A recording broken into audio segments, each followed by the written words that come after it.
Hello and welcome to Newsfeed on Trust TV. My name is Dorcas Yakubuzala, and as always, bringing you trending stories that people are talking about and sharing around the globe today. Social media content creators must register and pay taxes, says CAC. I won't leave my wife even if she cheats on me, singer Nyesom Wike says. How we discovered 16 private videos in suspended Unical Dean's phone, ICPC forensic and intelligence analyst discloses. DJ Steve Wright, who presented programs for BBC Radio 1 and Radio 2 for more than 4 decades, has died at the age of 69. Now, top on what's trending, your titles will be revoked in 2 weeks. Wike wants Ivory Coast Embassy and other embassies owing ground rent in Abuja. The Minister of the Federal Capital Territory, FCT, Nyesom Wike, has published the names of foreign embassies owing ground rent in Abuja. According to the list, a total of $5.36 million is being owned. In a memo titled Final Notice on Payment of Outstanding Ground Rent in the FCT, affected organizations were given just 2 weeks to pay up. The list, which has 43 embassies and high commissions in its phase 1 to 4, was published across national dailies on Tuesday, February 13th. Some of the foreign countries with outstanding ground rents include Saudi Arabia, Turkey, Korea, Russia, France, Iraq, Italy, and Spain. African countries on the list comprise Senegal, Cote d'Ivoire, Algeria, the Democratic Republic of Congo, Zambia, and South Africa. Now, a netizen said, "Why do we really love mentioning our money in dollars as if we are spending dollars? Do other countries mention their amount in naira also? Why not convert and be mentioning it in our currency?" Another said, "Let them first target that Ivory Coast, abeg, so they'll sell their AFCON trophy and use the money to pay rent." Another opined, "You are owing and you have mind to win your lenders. Better pay up before we seize that cup." Now, the Registrar General of Corporate Affairs Commission, Hussaini Ishaq Magaji, disclosed on Tuesday, February 13th, that social media content creators, Instagram users with larger followers, and TikTok users will soon be forced to register as businesses so they can start paying taxes to the government. The RG disclosed this during a visit by the Managing Director, OPE, Dauda Godring, and his team in Abuja, stating that the social media and content creators are generating a lot of money without paying any form of tax to the federal government.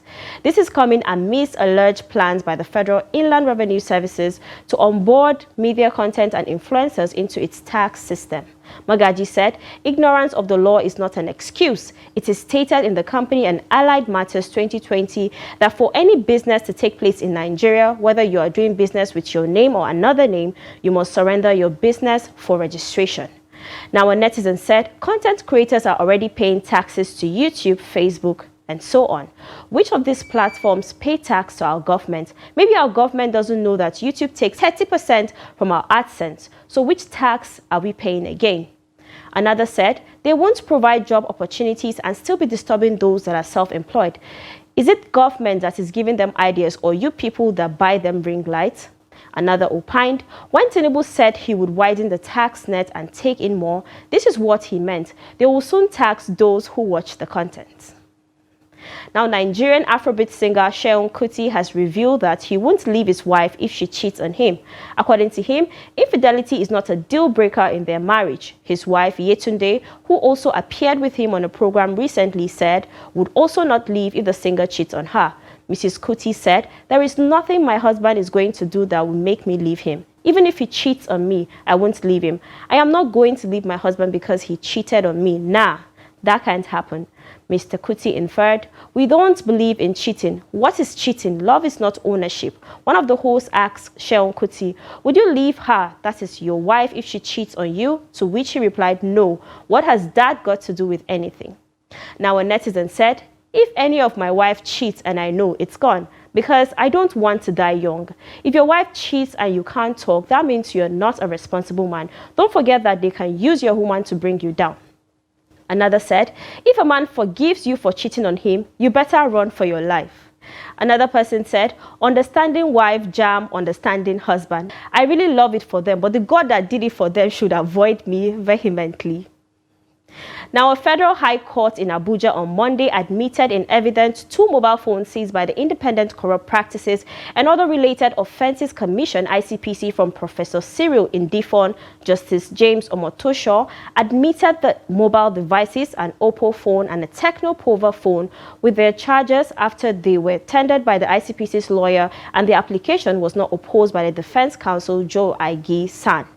It is reported that Justice Omotosho had on Friday granted bail to Ndifon, the suspended dean of the Faculty of Law, University of Calabar, in the sum of 250 million naira with 2 sureties in the like sum. The judge also admitted Sonny Anyanwu, a lawyer charged alongside with Mr. Ndifon, to a 50 million naira bail with 2 sureties. Newsmen reported that Ndifon was on January 25th rearranged alongside Anyanwu as first and second defendants on an amended 4-count charge bordering on alleged sexual harassment and attempt to perverse the course of justice. Now, a netizen said he probably kept those videos to blackmail them later, Dean from the deepest part of hell. Another said, this is just one of many in different universities. They use their positions to victimize students when they don't agree to their bidding. It's quite unfortunate. Another person said, your wife and kids must be going through a lot right now.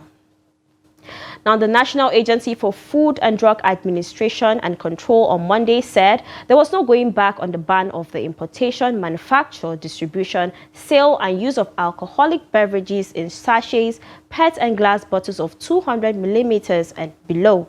NAFDAC's Director General, Professor Mojisola Adeyeye, insisted that the ban was for the benefit of Nigerians and to save lives. Adeyeye's announcement on January 1st that NAFDAC would begin the enforcement of the ban on alcoholic beverages in sachets had generated repeated protests by distillers and labor unions, who said the move will cost 500,000 workers their job. Now, a netizen said, God bless you. Another said, this is a welcome development. Another opined, there is no need of going to the market to disturb. Just stop the production. It will go into extinction. Now, let's take a quick break, and when we come back, you get to know why a famous TikToker was arrested. Stay tuned. Welcome back, it's Newsfeed. Let us stop pulling down our country, Reno Amokri says as he compares the cost of living in Nigeria and Kenya in a video posted on his Instagram page. Take a look. So you see there, that's the price of premium milk for the states, actually, Kenya. 204 shillings and 30 fractions. That's about $1.60, slightly above that. So that's more than 3 times what we pay in Nigeria. Now, you're going to be watching this, and I know some of you, moved by sentiment, you say, well, we're an all-rich country. Nigeria is not an all-rich country. Nigeria produces less than 2 million barrels per day for over 220 million people. In this country, Kenya, their largest export is tea. Now, it will surprise you, and you can actually fact-check me. Tea is actually more expensive here than in Nigeria. So if your logic, which I'm going to use to insult you by the way, because I know how people is correct, then the price of tea should be cheaper here than in Nigeria. But that's not how economics works.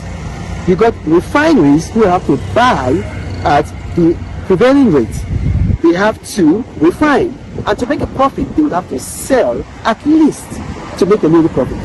Now, we're going to check out the price of tea very soon. Now, a lady said, this man is always on the negative side, more like the weapon fashioned against his own country. Another person said, firstly, Kenya don't have petroleum like us. Secondly, the citizens of Kenya have access to 24 hours power supply. You're quick to compare us to countries that shouldn't be in the same level with us. Why don't you compare us to Brunei, whose citizens enjoy everything free? Qatar, one of the richest countries in the world with the highest minimum wage. Kuwait, with highest currency in the world. UAE, Saudi, and co. Another said, dear Reno, why aren't you living in Nigeria? That's my only question. Now, Kano State Hisba Board has arrested popular TikToker Murja Ibrahim Kunya over alleged immorality. Aliyu Usman, chairman of Operation Kaide Badala, who doubles as the officer in charge of surveillance, confirmed the arrest to Daily Trust. He said she was arrested on Monday late in the evening at her residence located in the Tinshama area. According to him, she's been charged with immoral acts, which she is widely known for. There's someone who every day comes around to pick her up around 10 p.m. and will return her by midnight or 1 a.m. He added that Kunya will be arraigned before a Sharia court sitting at PRP. Daily Trust reports that Hizbah board has launched a manhunt for at least 6 famous TikTok skit makers for allegedly posting vulgar videos on social media. Now, a netizen said that will not stop her from doing another crime if she eventually comes out. May Allah guide her. Another said, just to oppress people on social media, see how you are disgracing your life. This life is only one. There is no other after this. You are the only social media problem to yourself. May God guide you so that this will be the last time you come to prison. And another opined, that is good. May Allah make it the source of her guidance. Amen. Now, the Association of Master Bakers and Caterers of Nigeria, AMBCN, has announced that its members will be embarking on a nationwide strike from February 27th over rising production costs. Kogi State Chairman of AMBCN, Chief Adeni Bamidele Gabriel, who made the announcement on Tuesday, February 13th, said the strike notice was conferred by the National President of the Association, Alhaji Mansour Umar, and the National Secretary, Mr. Jude Okafor. Gabriel said the strike decision became necessary because its members are now closing their shops due to the multifarious increase in the prices of baking materials such as flour, sugar, yeast, vegetable oil, petrol, diesel occasioned by subsidy removal, and forex deregulation, multiple taxation via federal government agencies. Aside from accusing the federal government to instituting multiple taxation burdens via agencies like NAFDAC, SON, Consumer Protection Council, and Department of Weights and Measures, among others, they are also accusing state and local governments of instituting fees and levies such as emblems, assessment levies, touting, etc., and the general hike on increase of doing businesses in Nigeria. They said this has created a harsh business climate for the organization to operate. Now, a netizen said, let everyone go on strike at once. Maybe the government will take us serious instead of blaming the oppositions for their failures. Another said, thank God that man shall not live by bread alone. Another opined, I beg, they should go on strike so my weight loss journey will work.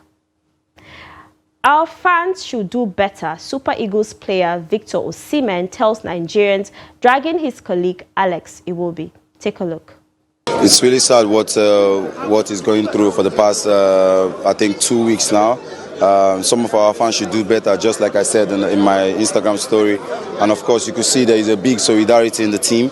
And I urge a lot of Nigerians that are players, because we are also human. Sometimes we make mistakes and sometimes we have a good game and we get the hype. But of course, when you criticize, you have to be constructive when doing this type of things. I think, to be fair, what they have done to Alex is out of this world, is not good. They should also look at it, because there are some of us that can take this to heart and then keep on grinding, and there are some of us that this thing will get to our head, and then we lose focus and we lose form. So I think we have rallied around him. We have spoken to him individually and collectively. So I think he's a strong dude, and he's ready to continue to give his all for his name. Now, a lady said, some people bashing them haven't even discovered their purpose in life. Let them breathe. Another said, any fan who cannot cheer you up even when you make mistakes isn't a fan. They are angry betters. Another said, go and face Tinubu. It's not Iwobi that removed subsidy. Now, on a sad note, DJ Steve Wright, who presented programs for BBC Radio 1 and Radio 2 for more than 4 decades, has died at the age of 69.